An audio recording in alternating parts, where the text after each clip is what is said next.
Hey guys, this is Tim from Tactical. Today we have a wonderful interview with Jay Flores from Kingpin to Educator, and we had a great conversation talking about his story, and it's a story of redemption, and you'll hear all about it. About halfway through our interview, my mic cut out, and I'm still getting the hang of this podcasting stuff. I'm on the road, so trying out some new gear, and so again, about halfway through, my mic cut out, and you're not going to hear anything from me after that. So we were left with a decision to either cut the episode or go as is, and we elected to go as is because his story is so powerful, and I think it could definitely help some people that are out there in the life and maybe make some better changes. So we wanted to go with it, but we wanted to put this disclaimer on there so you know why I'm not saying anything after that. So I hope you enjoy the episode, and we'll be back next week. This is Tim with Arc Tactical, and today we have an incredible interview with Jay Flores from Kingpin to Educator. He is an incredible story and redemption and of just making improvements in your life to better others as well as yourself. So I'm really excited to share it. And thank you, Jay, for coming on for this. This is going to be a lot of fun. No, thank you for having me, Tim. I appreciate the opportunity, sharing my story and some of my background and some of the stuff I'm doing today. So thank you for having me on. Absolutely, absolutely. So, I, speaking with you and talking about some of the places where you've come from, it's really astounding because it is not very common that you see someone with your background make the shift to where are now. And I know I'm being very vague because we're going to tell your story here, but I'm just really encouraged by it, honestly. So, with that being said, um, let's talk about uh, where you came from and some of the challenges that you faced growing up and how that led to your former career, I guess we could say. Okay, okay, wow, that's gonna be a story. Um, first of all, I have a twin brother named Pedro. Mm, That's probably where we should begin. I sure. was born in Chicago, Illinois, and I came into this world with I guess best friend kind of and my brother, us being identical twins, we were inseparable from the start. So I was Mexican American. My parents were immigrants from Mexico. Uh, they came to the country maybe in the early or late 50s, early 50s. My Mm, father especially. Um, and I was born when me and my brother were born. My father was actually in prison. He was in prison in March of 1981. I was born in June wow. for selling 11 pounds of black tar heroin to an undercover informant. Oh, wow. Um, and it's seven siblings in total. Uh, I come from a multi generational family, so my oldest sister's 20 years older than me. Then I have a brother who's 15, and so on. My Wow. brother who passed was 13 years older than me. So it's a bunch of different generations that I think really helped in our like me and my brother's upbringing and understanding different cultures or different type of like generations, right, of people. Um, yeah. So from my understanding, I guess before we were born, we were pretty well off, especially with my father's drug trafficking and everything that he was doing. But as the story goes, like once he goes away and basically he loses everything that he was able to accumulate. Because in drug trafficking, it doesn't matter if someone goes to prison or or what happens. You have to pay your debts. Right, right. Um, and it basically left my mom to actually raise our family on her own. So we growing up we were poor. Uh, thank God that my sister was able to help provide, and um, I basically grew up knowing my father in prison.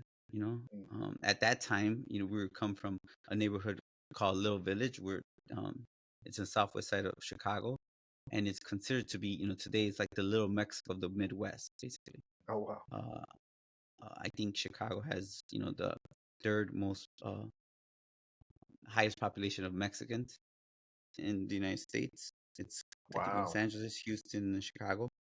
So and that's a place where all the immigrants actually go to settle down. It's gonna have the culture. Everyone's gonna speak Spanish. It has the foods and Mhm. everything that's accustomed. So it's a I want to say like a tight knit community. You know, um, but at the same time, it's it comes with other factors like gangs and drug trafficking. Yeah, Um, I always I try to explain always that especially now that just say the community has 200,000 people in that community of little village. You know, it's gonna be 8, 10,000, 12,000, whatever gang members or criminals basically that run those areas. But for the most part, everyone's law abiding, right? Uh, sure. hardworking It's people a that go way to work to every day, and it's a way to survive in that they environment. survive. And basically, I've seen it now, especially like generations actually go, you know, s- start there and then they evolve, right? They able to go to school, get education, get a job, and move out the neighborhood and expand and continue on, right? And Right. that's I think every family's goals, but um, it does get a bad rep because of the violence and stuff like that. But I think for the most part, I would say it's like there's a bunch of good people. It's just always Sure. tainted by the bad, and that's including me myself. Yeah. Being part of that. Um, yeah. So growing up in those environments, both my older brothers, joined the Lion Kings, a street organization at an early age. Uh, so that was a lot of influence in my life, but not in a way where people suspect, like in an influence in a way that it basically deterred me from ever being interested in joining a gang. Oh, really? Okay, that's Yeah, interesting. that was my brothers, like maybe my older brothers growing up. It was like, yeah, I felt like it could have been cool when I was very very young, very young, 6 7 years old, 8 years old. Wow. But when my father came home, right around 7 years old, 8 years old, it was a little bit before 7 and a half. Um, a bunch of things changed. My father, I felt, was always intelligent. He's, you know, in state prison. He's around a bunch of gang members. This is when there's no social media. Like this is 80s, where my mom's ignorance coming from Mexico didn't understand gang culture. She thought it was okay for probably weird that my brothers were dressed a certain way or did certain things or but she was like, okay, she didn't understand gangs at that time. It wasn't like you know she was like keeping up with what was going on in the streets. And my father, being on the other side, being in prison with gang members, he had a totally different view, and he Right. despised gang members. Okay, so it didn't take long before him coming home. He literally kicked my brothers out the house maybe 2 days after he came home. He was disappointed with the way they were living, with the atmosphere, everything that was going on. There was drug use, uh, and that kind of is going to propel my brothers to going from being these young men, irresponsible, to put them in a situation where they were going to have to support and provide for themselves, which is going to kind of lead into this like different direction, and it's going to basically ultimately like affect my brother and I. Um, but my father coming home and just seeing the house and falling apart and poverty and us not having much. He's his roots tell him man's supposed to provide for his family and take care of his family, and he was I guess he was disappointed in himself, and then here me and my brother, where he hasn't been a part of our lives like that, and he's looking at us like, you guys are being raised by women, Right. and But to I would imagine that it also put you in a position and your brother's in a position where you're trying to figure out the best way to do it without dad there. But I would imagine it's a bit of a culture shock for him reintegrating back in to the community there. So, um, really interesting. How at what age were you when he came back into your well, household? Around the age of 7. Okay. So he Okay. got a 10-year sentence at that time, which was a life sentence for drugs. And at that time, even though he was had a visa, a working visa, they were still not deporting. Mm, Um, so that laws do help. He was able to come do his time and come home. Um, and That whole environment, like he understands it. It was like he came, basically cracking the whip, right? yeah. But to him, I think what was really important was him being from Central Mexico, being raised a certain way. It's like he had this like machismo in him where I always felt he respected everyone, no matter what you did. And if he didn't like it, he would give you the advice in his own ways, where he would see all my brother's friends standing in the corner, and he'd be like, "You guys are bums. Go get a job." Like like he had this way of just like delivering his message, especially at home. And to us, looking back at it now, is like we were used to this. My mom's very gentle, soft spoken, loving, never raises her voice. And my sisters, we were raised in this like loving, environment of women. And all of a sudden, like here comes, my father, who's like has a deep voice, who's probably swears every other word. His nature, but I would say something about my father. He never physically uh touched us in a bad way. Like he never put his hands on us. He never whooped us. He never his we had this we grew up in an environment where respect was everything, especially to your parents. And with your background corrections, you probably would understand that Yeah. in those environments, even in gang environments, at those times, if there's a gang member or even in that culture who raises their voice at a parent, they're gonna be like, they're gonna look at you, and then they're gonna basically wait till you're alone, and then they're gonna do the beating for you, and then probably when you get home, you're gonna have more beating. It's a Um, be- self-correcting problem there. yes, because especially for Chicago, and I know in the West Coast and different areas, I'm not.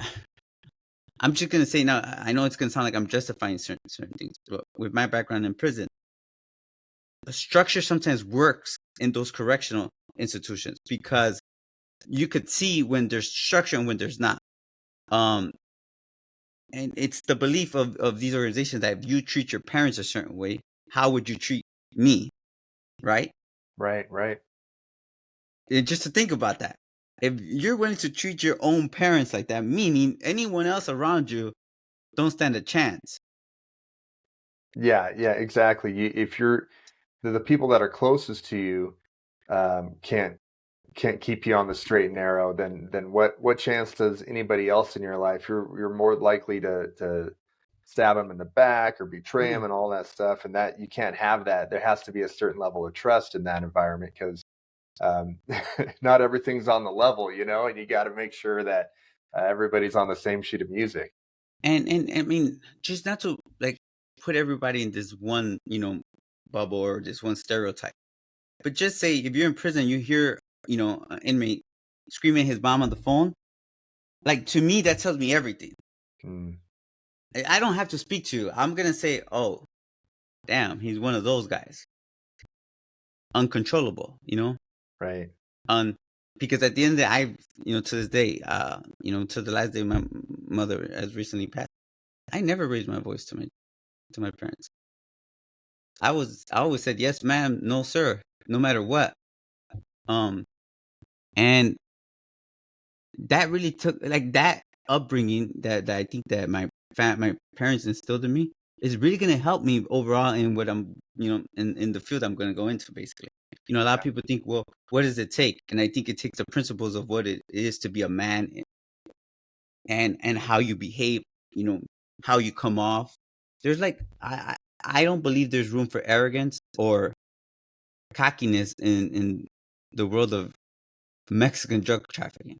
Uh, I bet Um, that loses its luster really quickly, and you burn bridges really fast if you yeah, have that type of attitude. And that's true in any place, right? Even on the law enforcement side of the house, I've worked with people that are excellent, super humble, eager to take constructive criticism. I've also worked with people that, man, they think that they are the gift to the world, and that's difficult to work with, you know. Yeah, well, I think this is me now looking back and understanding. Um, Even as kids, we were always the smaller kids. Um, if you see me now, I'm sure it's not what you expect. And sometimes, like, well, I have this mentality, like, well, if you don't look something like me, not in a way where, like physically, but maybe that plays a part, then chances are is that that persona you give out is going to be the same. What you're dishing out is going to be probably going to cause your demise in some way. Mm, yeah. Um, but you know, growing up, my father was like, "Look, I'm going to basically teach you how to be men," because I think he probably felt he was seeing too much feminine traits in us Mm. that he didn't understand, like, of being gentle, or he didn't understand that part. He's gonna get it way later, but he had something to do, and that means teach us how to be men. So how is that gonna be? Is like put us to work. Yep. Cut the grass, pick up he would give us extra jobs, like, what do you mean you're scared of heights? Get up on that ladder, this is how you change the oil or stuff like that of a car. Like, he wanted to see us get dirty, basically. It was a way of And investing in you. yeah, because I will say, like, I think my dad would look at my brother and I and worried that he thought we were gonna be, homosexuals. Mm. And in that world at that time, you know, it would have been like the worst thing I could have done. So my father would, give us these rules, and he'd be like, you could be anything you want in your life. Anything. What you're not gonna be is a thief, homosexual. And he would be like, queer. You're not gonna be a queer. And you're not gonna be a rat. Interesting. And he would say this: be a killer, be whatever you want, But in the other way, he despised women beaters, though. He did. Mm. And he despised, like, there's gonna be a lot of things about me and my brother's personality that we kind of learn from him, and there's gonna be things that we did opposite of him. Like, basically, I think that's everyone's, like, nature, right? When with your parents, like, either I have this belief because of that. Either you become what you hate, or you become, something different. Yeah. So, like, for instance, my father, I never seen him pick up one alcoholic drink. I never seen him have a beer. I never have seen him have a cigarette.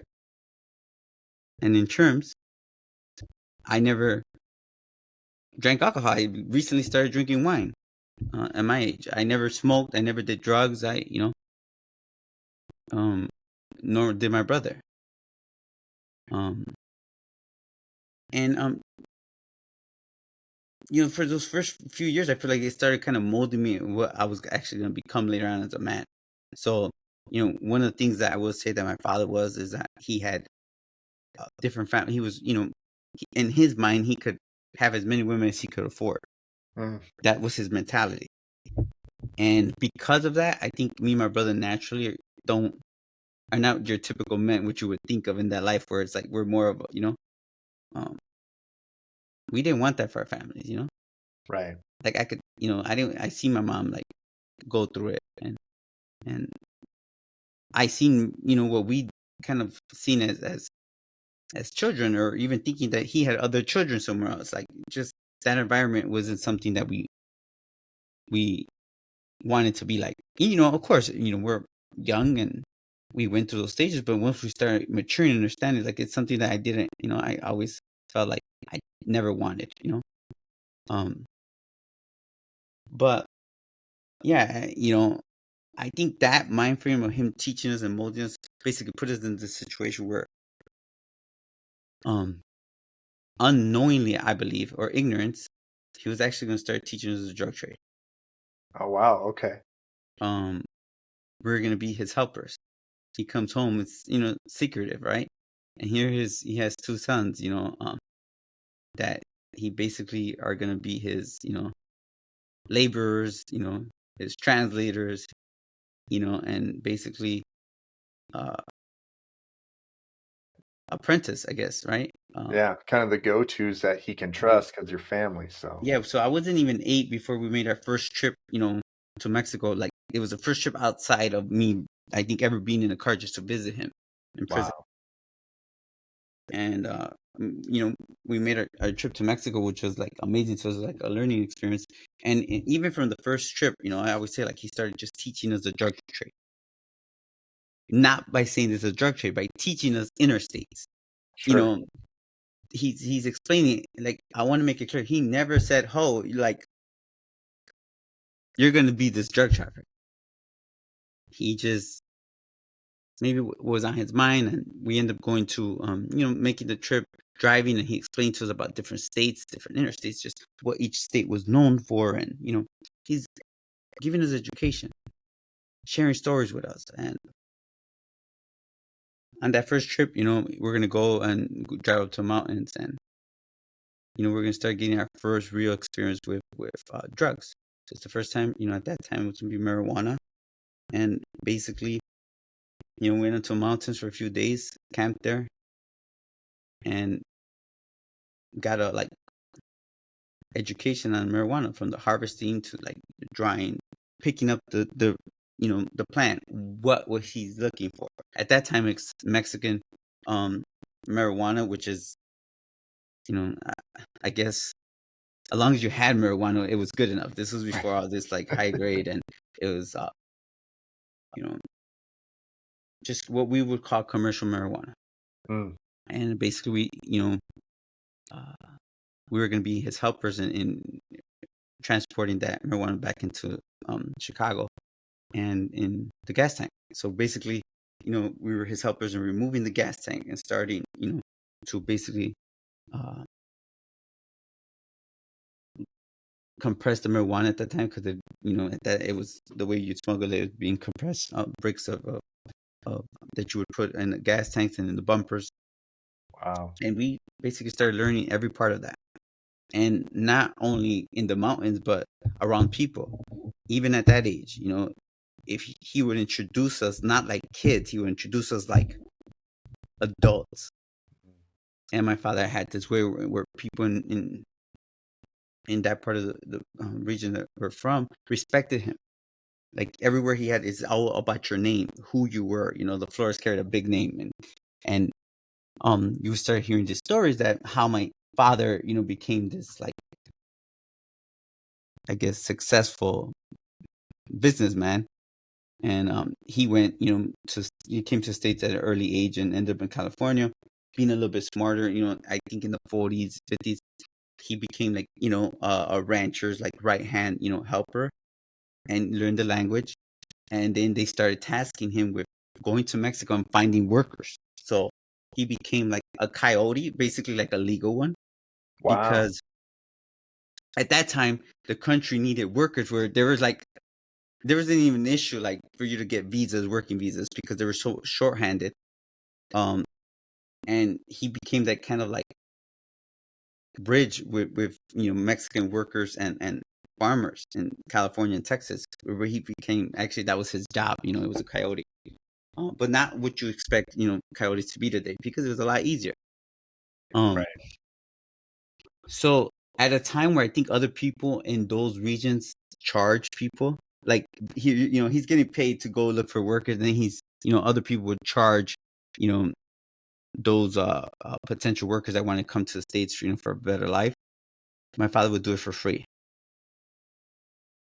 Wow. Um, so from the earliest ages, like even to the last times I spent in Mexico, like I would always run into people saying, "Oh my God, thank your father changed my life. He brought us and he took us, out of poverty, and he gave me a job and brought me, gave me He's this building opportunity." loyalty. Yeah, and I would always look at my dad like, "Wow, I'm taking those lessons." And I remember it took many years where we're not perfect, and I started seeing the faults of my father. Uh, And you know, starting to understand that, even as we started to speak about different stories about him, drug trafficking, is that the reason why is because him being in those, in California, Texas, there was a demand for heroin. So he basically would offer them, potential workers to bring them back to the States so he could bring back loads of black tar heroin smuggled in his vehicle. And at that time, for law enforcement, if any time in Mexico, oh, you're doing a good deed. Like go past. You're bringing workers back. That's amazing, right? Free pass. So you imagine, and his vehicle at the time was a station wagon. So you imagine a station wagon full of, just say, 8, 10, Mexican, farmers from Central Mexico driving up. At that time it was like free, like, hey, like they're probably even buying him a coffee. Mm. Today you see any type of vehicle with 8 or 10 Mexican, like, best believe it's gonna be military checkpoint. They get stopped. Yeah, it's gonna be a whole totally different view. And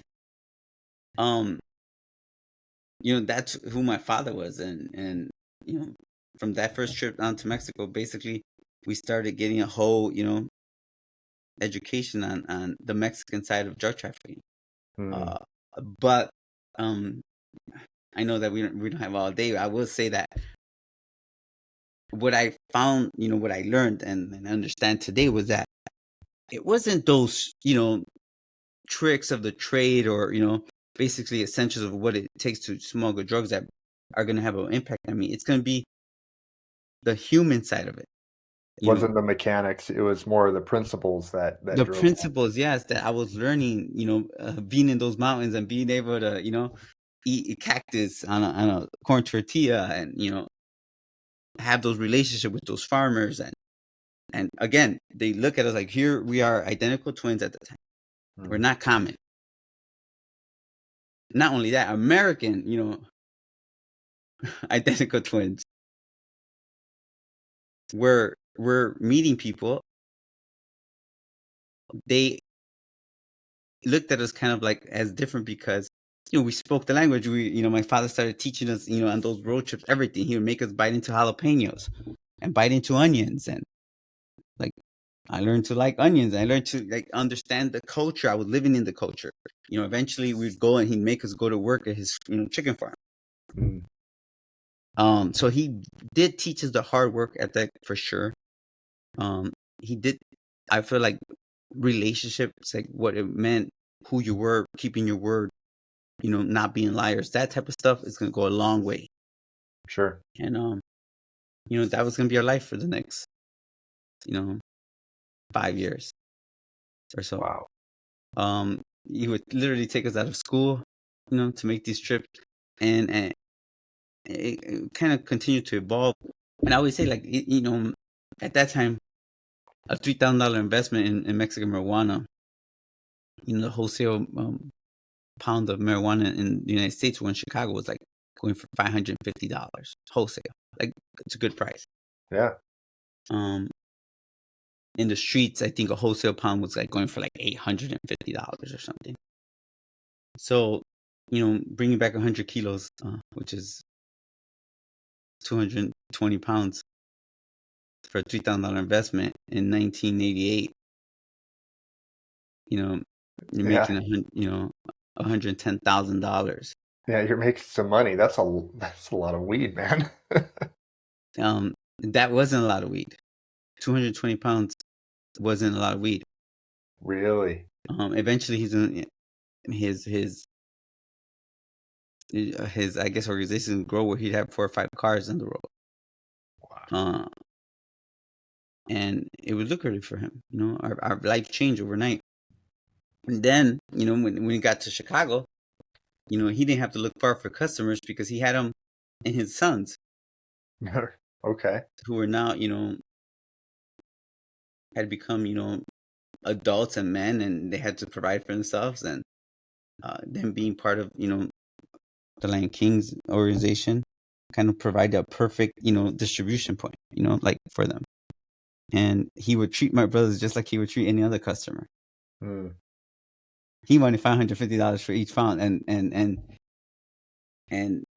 that's how he basically that's how we were as a family. It was weird, and one side he was loving, but he like, I ain't giving you nothing for free. And Man of principle. yeah, and I mean, I'm just like just to like that's just a very easy way to kind of like narrate the story. There's a lot of different things that happen, but coming back to distribution where now my brothers were getting older, like especially my older brother Armando, who was now getting that kind of rank in the gang and respect, and he was more of a businessman where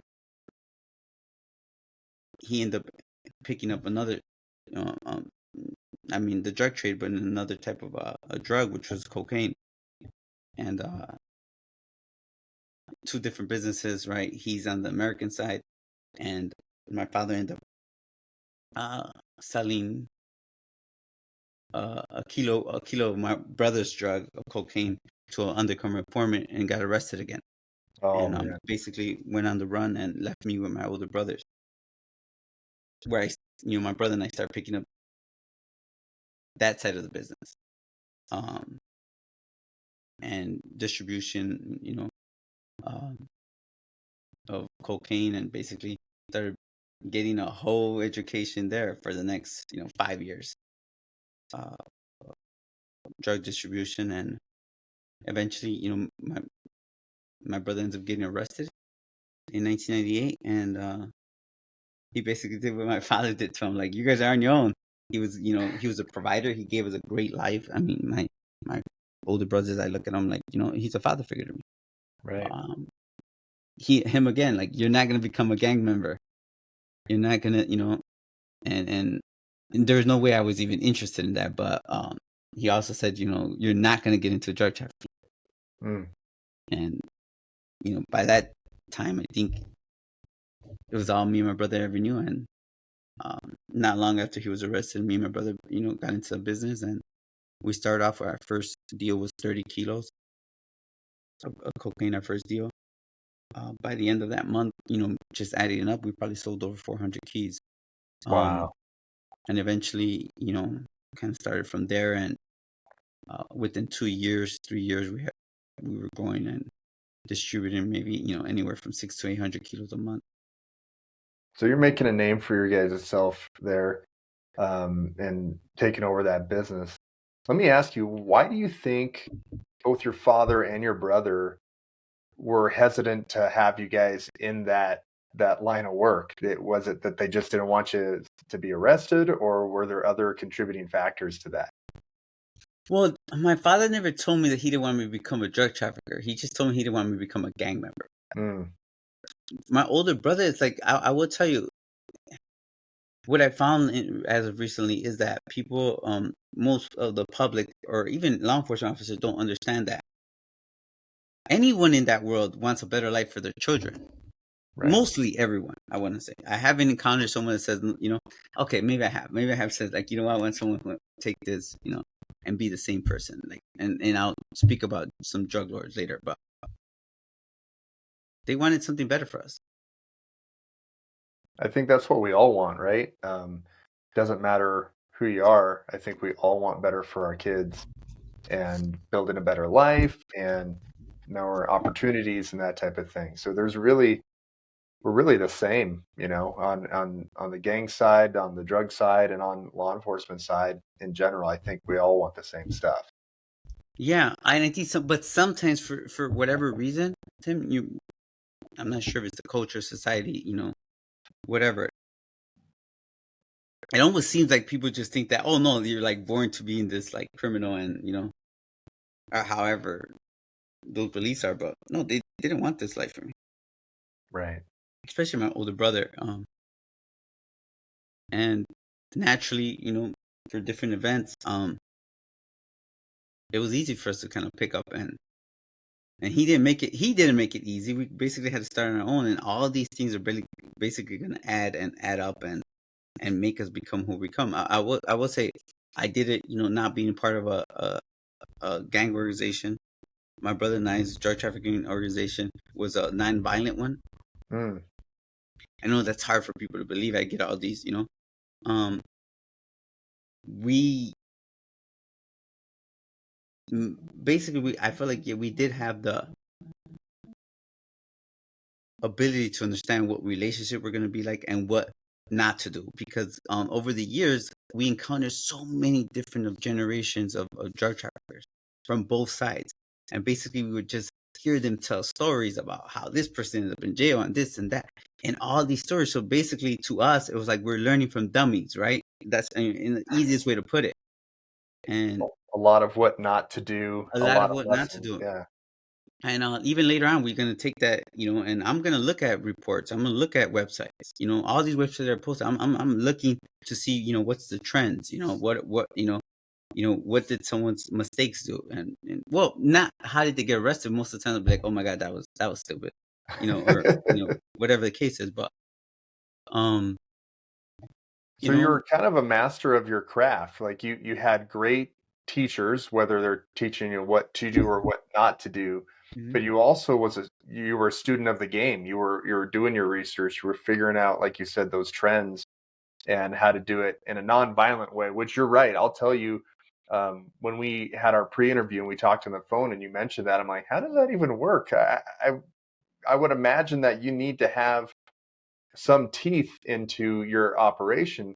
But then after talking to you and knowing how big respect is in your value system, I can only imagine that translated to a point where you didn't need to use violence, man. You had that to help guide the operation there. well, Tim, like you know what? I respect your intelligence. For what I'm doing today, I'm working with law enforcement in this one of my first classes. I've been giving these seminars on across the country. It's called From Kingpin to Educator, right? I get a lot of those questions, and here's I give my information out because sometimes, like, I want to hear back, and I'm gonna say something to you that I've been keeping to myself. I get challenged sometimes with that, and to me, it's like if you're an investigator or you're in that field, I want to be able to say something and for you to come back and say that wasn't true or that Go was push true, guy. because that's your job basically, right? Right. To look for answers, to find solutions. And I get challenged with that a lot. Like, there's no way. And in a weird, like, I always explain, like, I'm explaining to you why. And I basically, in my class, they're more of a mindset class than anything. Mm. And what I've learned, even with some of our background in just society alone, or the culture, who we are as human beings, if you can't fathom it because you don't understand who you are, like that's not in you, then it's not possible. Right. Right. Unless they're putting this like weird platform for you, like through mainstream media or whatever the case is. Then you could be like, you know, what? I people believe more in sports figures than some of the people that are making changes in our world each and every day. Um, Right. like you take what we're as a culture when it comes to like a country star or a rap star or a basketball player, baseball player. They have more influence. They have more of an influence, and people go like sit there and be like, oh my god, he could do this or whatever the case is, and he's a Superman. But yet, we might have a phone in our hand and it's just someone using their intelligence to basically change the world and change your environment, and in some cases even make people a little bit uh like, I don't want to use the term, but either like dumber or something because you rely on it so much, you stop looking for those easy, those traits of solutions and human touch and human nature. It's like in this weird way, but that's why I think the culture has kind of like you know They mainstream treat media or people whatever that. it is like gave to us. Because Yeah. even now, if you look at how these drug lords and drug traffickers are kind of like in some cultures are like glorified and celebrated, they have the influence. And I used to be one of those persons, where I could idolize certain people until you meet the certain people and you're like, what was I thinking? And maybe that's why, going back, to my beliefs, I'm Christian. I believe in Jesus Christ. I believe in redemption and second chances and forgiveness. And like, you know, there's a reason why it says, you shouldn't celebrate or glorify idols. And uh, you get like, I guess blinded. And it took me to be in those environments. It took me to experience those things for me to actually uh, get where I am and understand it. And for a lot of people, they might see me or hear me and be like, yeah, yeah, right. I get it, Um, but you know, to me, it was just my life, and we started drug trafficking in 1998, and you know, by 2002, my brother and I were already, selling over, 1,800 kilos of cocaine a month in Chicago and cities nearby like Milwaukee, St. Louis, Columbus, Minneapolis, Detroit. And it just continued to expand from there. And I always explain this like I was American made. I just told you about my Mexican background, but I didn't go back to Mexico. Like these, my brother and I became who we became, in the South Side of Chicago. And of course, with my, my background, and because I am Mexican, and because I do, did do business with, Mexican cartels, I always say that this is going on across America in every city. Is that the fact that the business is there? If me and my brother actually picked it up or not, it's not like it was something that was there that I was able to just pick up and basically just organize it and make it a little bit more, um, I guess lucrative for me and my brother, basically. Yeah, so I, from 98 to 2008, our organization grew. Probably, by the time I was retiring from that life, I guess you could say, my organization had close to 200 people under me, in Mexico, United States, and Canada. So yeah, again, this was all at early age. Like, um, basically, me and my brother, when we voluntarily decided to reach out to the government and want to turn our life around, I was just turning. I wasn't even 27 yet. Um, so it kind of, it was 10 years of a lot of things, a lot of bad things as well happening. It's not a light switch. It's a bunch of different things that were molding me and shaping me. I think that's what goes for anyone's life. For me and my brother, like, and we have a podcast called Surviving in Chapo. It's produced by 50 Cent and Charlie Webster.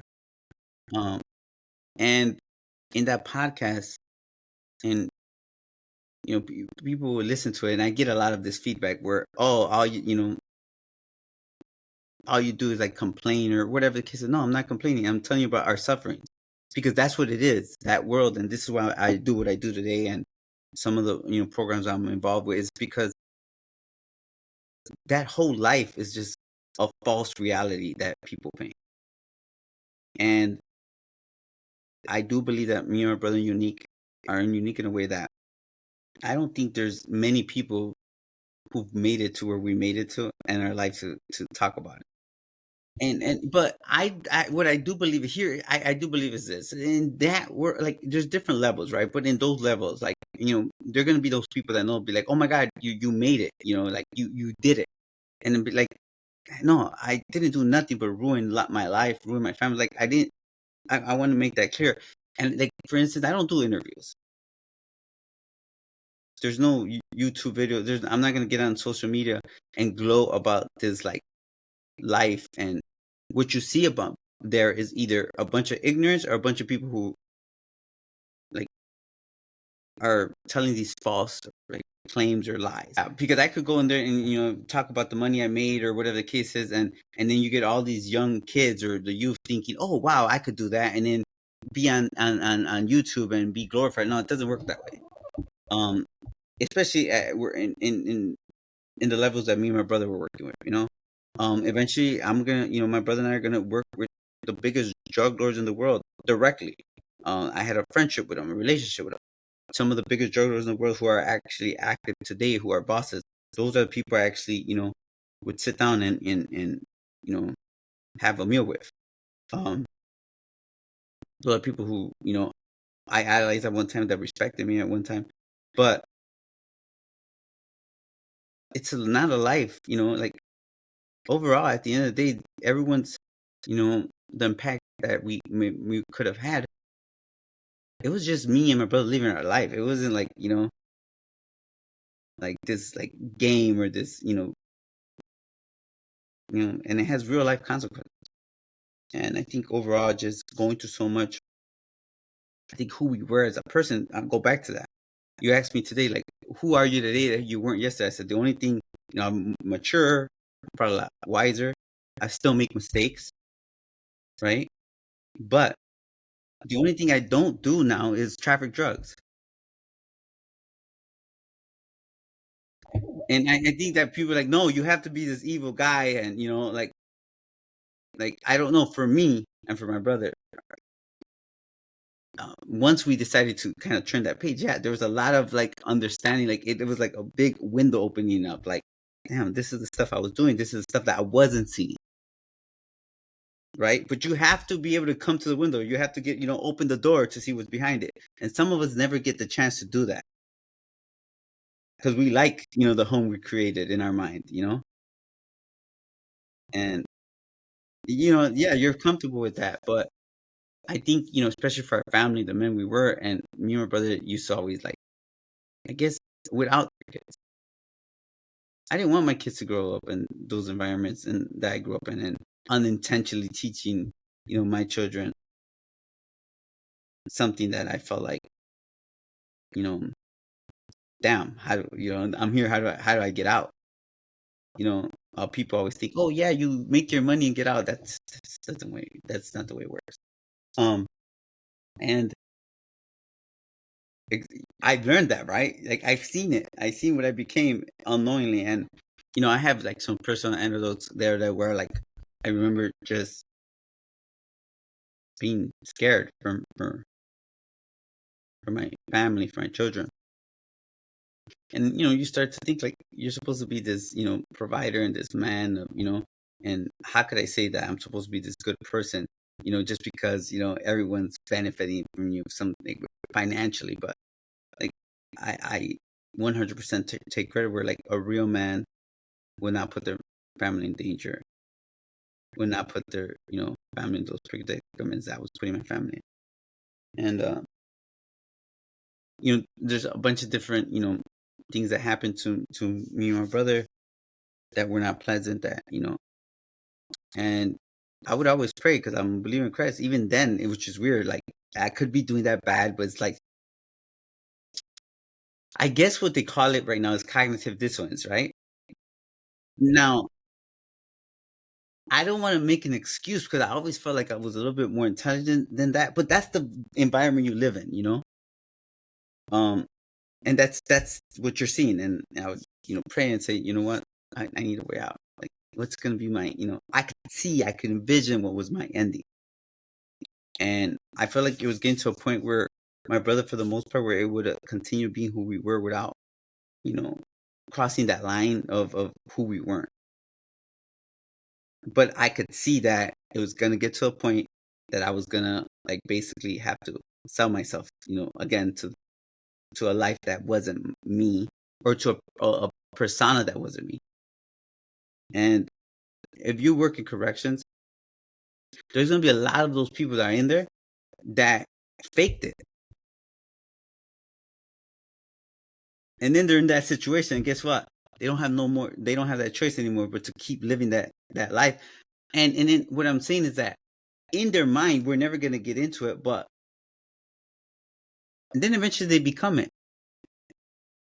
They fade it to the made it, then that's it. There's no other. So like I always give that scenario, like it's hard. Like I don't want to know a person that is in front of you now, because there might be some people that are still in the middle of faking it. I want to go back to that person where it's like like a real man. Like my life is out there for everyone to see. I get called these names. But one thing I'm not gonna get called is fake. I was scared. Yeah, I was scared. Oh, but on the other side, if you look at my cooperation and stuff like that, like I'm not here to try to prove if I'm a man or not, or if like there's not a lot of people that would have done what me and my brother done eventually to change their life. I feel like I gave myself to the Lord, and I gave myself to Jesus Christ in 2014. I was already probably 6 years in prison. I felt like I always knew Christ. So I just hadn't given my life, like and I always would, for many years, you go back into some of my, the stories that are out there. Like I never said, oh, I found, the Lord and he changed my life. And I want to say it. I'm going to just say it.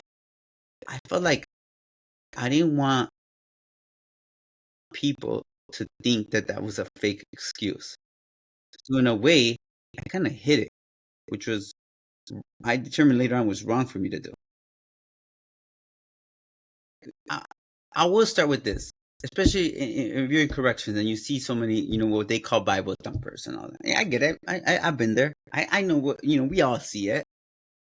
But then there's the genuine ones that, like that starts to be, well, I don't want to be like him and I don't want to be like that and all this stuff. But I will say is this: just because you give your life to the Lord, or just because you decide to walk that walk with Christ, real believers, real people who understand, know that you might fall, that you still might, wake up and do something that you regret for the next day. And that's what I think the Bible teaches. That's what the word teaches us. But then you have those people like, you know what?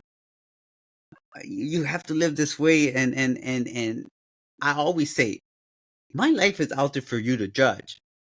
A believer in Christ is not going to judge me.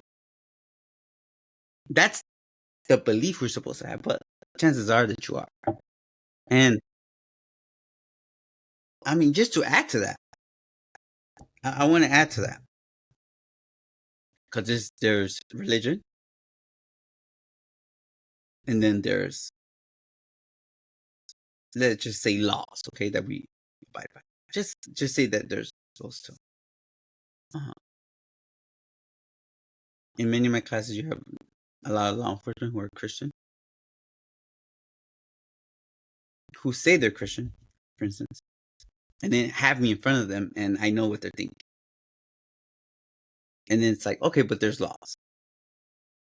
So I say, this is what I'm going to share, like a detail I kind of explain. You take the oath to enforce the law as a law enforcement officer. You take that oath to enforce the law, to obey the law. Taking that oath, I think to me, is representing that you need to change your own mindset between what you believe is good and bad, or, whatever, and stick to the principles of what those laws are governed for you to do, right? I'm not saying that there's not sometimes that you might, give someone a break, because that's your own personal, beliefs, or how you feel that day. But those same laws are what gave me my freedom. Okay, those same laws, I was prosecuted under those same laws. I was punished under those same laws. I did my time. I, however, whatever that part of my life was, but then I'm in front of you. Aren't those the same laws that you're enforcing? Are the same laws that allow me to be in front of you? What makes this, country, great. But yet you have a problem with those laws. You like, yeah, right? It's just something for, to think about. Okay? Because we get it. Like, there's not always gonna be like, yeah, this works for everyone. We're all gonna have that personal thoughts. I'm guilty of it. The only difference between me and a lot of people, like for instance, I would say, we're here talking, having like what was considered to be an interview, and to me it's just gonna be a conversation, right? I don't know much about your life. I know what, a little bit, but you have the ability to know everything about me. 99% of my life. And you could pinpoint, be like, oh, and criticize criticize me and my family because my life is out there. And I always say, well, how about this? Let's try it. You sit here and you confess all your sins and tell me all the stuff you did wrong. You know what? You could leave 30% of it to yourself, but give me the other 70%, and let's see how that would feel. Because I'm when I say I'm an open book, I'm here. Like, I mean, so I always say, I don't know every Bible verse. I don't. I feel like God uses different people for different ways. My brother will tell you here a passage and a verse, and that's not me. I believe in, like, before you learn the Bible, like before you want to recite it, live it. Yeah, live it, and it tells you first, love. Don't be, don't be a hypocrite. Hypocrites used so many times in the Bible. Love your neighbor, and all, so many stories. I live by it because I don't carry hate with me. I never have. I worry about what I could do. What's important to me. I don't worry about, with all the respect, I'm not going to worry about what you're doing on your daily basis, how you're going to live your life. Now, if I could help you, or I could deter you, or I could, give you some advice, I will. But in today's, culture is not like that. But I will tell you, in this like real spiritual way, me making a decision through God, like today I see it, because before it was like me, I did that. No, you know what? I did. I explained that I had a spiritual epiphany. I never gave those credits to the Lord. I didn't. I used to say I had this idea in the middle of the night one day and said, I know how to get out of this. I'm gonna have to sacrifice. I'm gonna risk my life to do something good for my family, for me. Because guess what? I risk my life each and every day to do wrong. And sometimes we suffer because that's the life when you're in that life, you basically, next thing you know, you're suffering. You're like, oh, they kidnapped someone, and or whatever the case is, and you're suffering. And I said, no, I would voluntarily put myself in that suffering. I would voluntarily risk my life to do something good. So at least I could leave something, or at least try to save my family and save myself. And I always said no, it's me. And I will tell you,